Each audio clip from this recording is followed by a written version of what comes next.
What is up, ice fishing freaks? Luke Reeser here from Too Fat to Hunt Outdoors.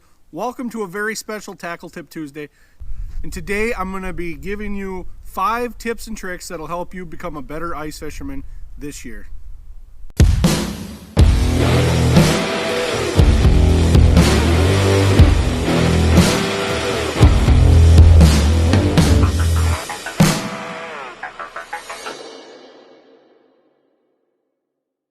Okay, so tip number 1 is really a no-brainer, and that is get yourself some electronics. I like to use the Vexilar. I think this is the FL8, they call it. It is the base level, the cheapest one they make, and it is freaking fantastic. And I don't see myself needing anything more than this. This works really good for me. This is going to be I believe my 4th season with this particular unit here. This is the first one I've ever purchased, and it still works great. If you take care of it, it'll last you a long time. Still got the original battery that came with it. I charge it every time I use it. When I get home, I put it on the charger until it's green. I keep it indoors during the winter. I don't keep it out in the garage. Well, my garage is heated, so it don't really matter. But keep it inside. Don't keep it with the battery outside, you know, in the shed or something where it's gonna get really cold. It's made to be in the cold, but you know what I mean. Take care of it throughout the winter. Charge it or put it on a tender once or twice throughout the winter. Take care of it, it'll last you a long time. This unit here is right around 300 bucks. I think I got it for 280 at Dick's Sporting Goods. It was on sale one time. But it'll cost you right around 300 bucks, and it is worth every penny of it. I know there's some people out there that don't use them, that are discouraged because they don't think they'll know how to run them. Trust me, it is a game changer. If you have not used one of these, you are really missing out. It'll help you eliminate a lot of water, help you put you on fish right away, and it's so simple to use. And if you're interested, I can make a tutorial video on how to use this. Get a hold of me, I'll give you some tips on how to use these. But for now, I'm just gonna tell you, definitely get one of these. I'm a Vexilar guy, I like Vexilar, they work great for me. Another option, say you don't wanna spend that much, take your unit off your boat. So this is a Helix 7, and this will work really good. You can take one of these, get on Amazon. I'll put a link in the description below. You can buy the ice transducer packet, and you can use this, and it'll work the same as this for a little over 100 bucks. So with that packet, you also will need a power cord, I guess, unless you cut yours off. That'd be kind of silly. And yeah, so for just over 100 bucks, you can use your Helix unit. And some guys actually prefer these better. I don't. I like the Vexilar, but it will work. All right, so tip number 2 and number 3, I'm gonna kind of tie in together. So these are my girls right here. These are my Tickle Sticks. If you've watched any of my ice fishing videos, you know I'm a big fan of the Tickle Stick. I'm a big fan of 13 Fishing's ice gear in general. And my 2 girls here, I got set up identical. So you can see that they're not the same exact rod. They're both Tickle Sticks. This is a 27-inch ultralight.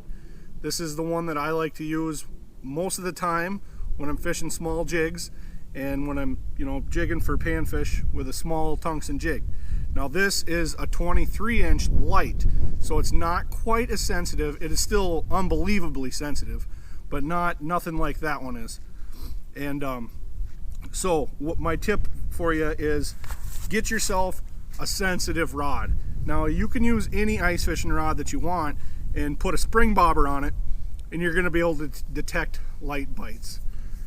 The problem with that is if you're using too stiff of a rod, I don't care how much that spring bobber goes down, you're going to see the bite. But when you go to set the hook on that fish, 9 times out of 10, if you're using too stiff a rod, you're going to pull that jig right out of that fish's mouth. Or if it's a crappie, you might just rip his lip. You know how soft crappies' mouths are, like paper, and you're gonna lose a lot of fish.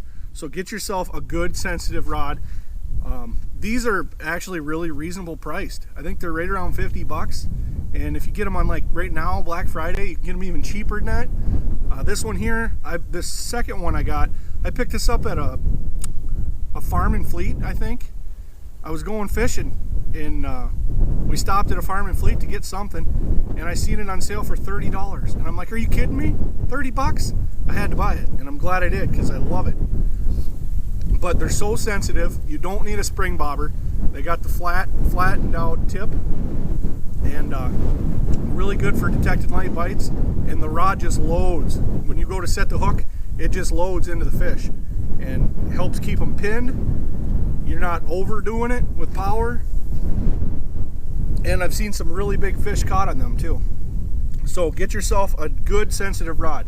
And the next part of the tip here is try out an inline reel if you have not. Inline reels are freaking awesome, and they've come a long ways over the years. These are 13 fishing descent reels. Like I said, I got 2 of them. I love them. They're $34 a piece, so I'm not overdoing it. You know, they make really good ones like the Ghost and the Free Falls and all those things. I've never used them because these have worked good for me and I can afford them. You know, I could buy a whole line of these and have 5 of them and not even... I could have 5 of these for the price of 2 Free Falls, which Free Falls probably are good. I've never used them. I know some guys that love them, and I probably will use them eventually, but these work really good for me and I love them. Now, the main reason I'm telling you to use an inline reel, there's 2 reasons that I use them. Number 1 is because I believe they really eliminate your line twists. With a spinning reel, your line is spinning on the spool when you reel it up and let it out, and it's creating your line is twisting all the time. So when you drop a little tungsten jig down,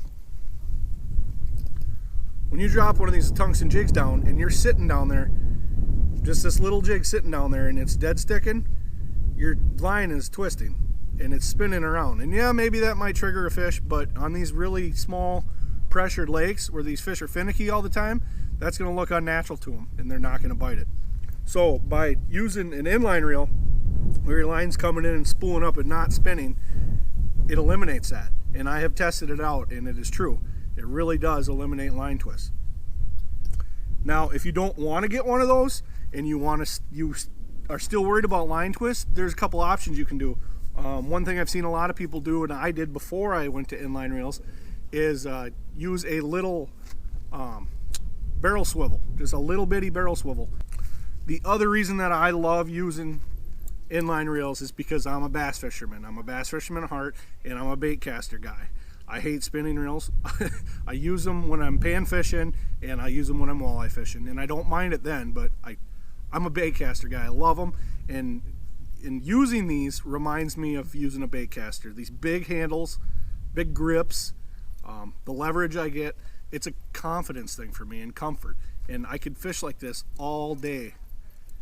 And I just love it. And when your confidence is up and your comfort is there, you fish better. So if you do one thing this year, do this, please. Try an inline reel. I will link these in the description below where you can go get them for like 35 bucks. Try one. I guarantee you will love it. It takes a little bit to get used to, it really does. But once you get it down, you're gonna love it. All right, guys, so time for tip number 4. Tip number 4 is about jigs. And what I have found over the years of ice fishing, I have used a ton of jigs. And obviously, one no-brainer is make the switch to tungsten. Tungsten jigs are just, they're the bomb. They're gonna, I don't even know what else to say, just do it. They're more dense. I could sit here all day and go on in this, but just switch to tungsten jigs. There's so much sensitivity there. But what I really wanted to talk to you about is the size.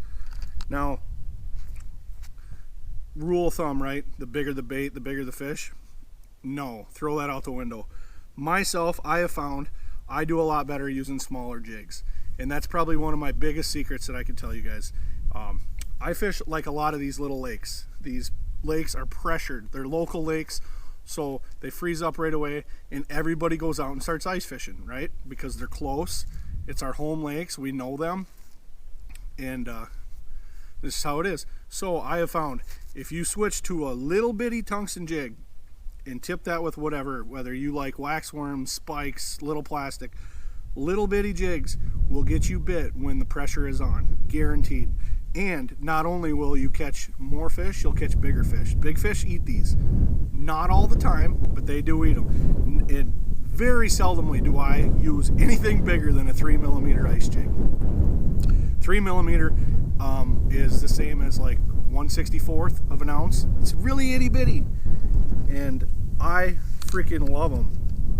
Over the past 2 years, I've really got to use a lot of Frostbite jigs, and I really like them. They are legit, and these are the ones that Travis made. I don't think Travis is with Frostbite no more, but when he was making these, they were done right, and they have some phenomenal colors. Cotton Candy and the Hulk and Schnozberry are my 3 favorites, and I will take one of those in each of them colors in a 3mm jig, and I could ice fish the rest of my life with just those 3 jigs. And I can go anywhere in the United States and catch fish, I'm guaranteed. Now the other one that I really like here is the VMC Tungsten Fly. That thing really gets bit, and it gets bit on pressured lakes. So if you're on somewhere that there's a lot of people, pull out that fly jig, baby, you're gonna light them up. Having said that, you want to use light line on there too with these little jigs. I use 2 pound or 3 pound. I use 3 pound fluorocarbon, ice fluorocarbon, and it is just perfect with these little 3mm ice jigs. Now the other part of this that I want to talk to you about with the jigs is don't be afraid to switch it up. Now there is a lot of times when I go out there and I'm like, all right, you know, it's Monday, this lake was pressured all weekend with people, I'm gonna put my little 3mm jig on, I'm gonna go to work, and all I'm catching is dinks. Dink, dink, dink, dink, dink, dink, dink. Switch it up. Put a bigger jig on, or better yet, grab a different rod with your slender spoon, which is what I got here, or your little Mick, your little Cecil, your Z-Viber, whatever it is, and go to work. You'll probably catch a crappie, a big one, or a big perch, or something different.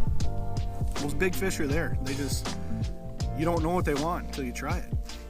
I will always start with a small 3mm jig. That's just me, that's my confidence, that's where it's at for me. But if I'm catching just dinks, I'll switch. Or if I get bored, I'll switch and do something different. Now, tip number 5, the last thing I'm gonna talk to you guys about, and that is involving the ice auger. I use a Milwaukee M18 Milwaukee Fuel hammer drill, and my auger is just basic, just a 6-inch Eskimo auger. It's not the pistol grip, it's just a 6-inch auger. It's probably the last year for it. The blades are getting dull. Yeah, I could put new blades on it, but I want something different. So this year I think I'm gonna either buy the pistol grip by Eskimo or the Lite Flite by Strike Master. I really like both them augers. I haven't got to use the pistol grip yet, but Jamie bought the Lite Flite last year when it was new, and the thing is like butter. And until recently, I've really wanted a K-drill, and I've just done so much research, and everybody who has K-drills are now saying different things about them now that they've been out for a few years, and everybody's and they're great drills, but I think the Lite Flite is more for me, for what I need. But anyways, what I'm going to tell you is the cordless drill with the ice auger on it and a Vexilar. Those things are 2 peas in a pod. They go together like Forrest and Jenny, like peas and carrots. Now, what you want to do with them too is stay mobile. Cover water, drill holes. It'll really help you find fish. When I attack an area when I'm ice fishing, I drill no less than 10 holes before I put my first line down. At least 10 holes. Normally it's upward of 20 to 30.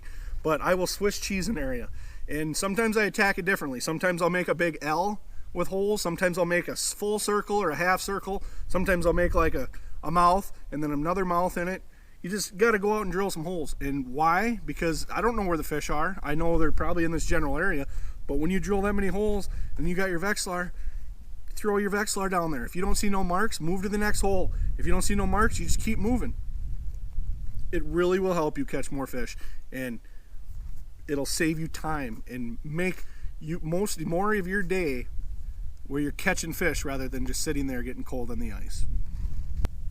Like I said, these are just tips. These are things that have helped me and really have helped me, and I just wanted to share them with you guys. I'm all about making people better fishermen, and I hate seeing people struggle on the ice or in a boat, and that's why if you ever run into me on the water and you ask me how it's going, I'm going to tell you what I'm using. I'm going to tell you where I caught them, what I caught them on, because I don't care.